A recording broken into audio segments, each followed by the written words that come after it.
Id-durċir rinomat Malti Tiziano Cassardi għalih saret tradizzjoni annwali li joħroq figuri ta' personalitajiet famużi permezz ta' ċikkulata li jiġu esposti fil-Festival ta' ċikkulata kif se jiġri fit-tmiem il-ġimgħa. Dis-sena ddeċidiet li nagħmel l-iskultura ta' Scarlett Johansson fejn anke ġibna l-approvazzjoni minn għandha biex nagħmluha ta' ċikkulata. Apprezzaw ħafna anke n-nies tagħha li din ħassir ta' ċikkulata fejn nafu wkoll li parti mill-film ta' Jurassic din is-sena nħadem f'pajjiżna. News talbu jispjega aħjar il-proċess biex setet issir din l-arti meraviljuża.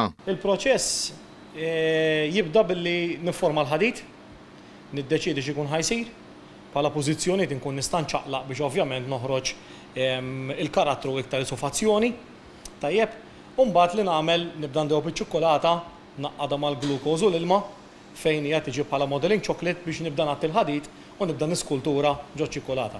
Cassardi fl-aħħar snin ħadem numru ta' skulturi ta' ċikkulata inkluż dik ta' Russell Crowe, il-protagonist tal-famuż Gladiator li nġibet fostna u għandu rabta mill-qrib ma' pajjiżna salum il-ġurnata, stieden il-pubbliku Malti biex japprezza l-arti ta' ċikkulata fit-toroq ewlenin tal-Ħamrun. Nistieden in-nies ovvjament jattendu nhar il-ħadd li ġej fil-Ħamrun Chocolate Festival mill-10 ta' filgħodu l-qudiem biex ikun jisteraw din l-eżibizzjoni fejn ħadd tkun akkumpanjata ma' diversi karattri oħrajn li jikkumplementaw ix-xena biex ovvjament igawdu magħna u japprezzaw l-arti li aħna nkunu preparajna. Il-Festival ta' ċikkulata jerġa' jiġi organizzat għal sen oħra mill-Kunsill tal-Ħamrun il-ħadd li ġej wara li kellu jiġi pospost mill-ġimgħa l-oħra minħabba l-Maltin.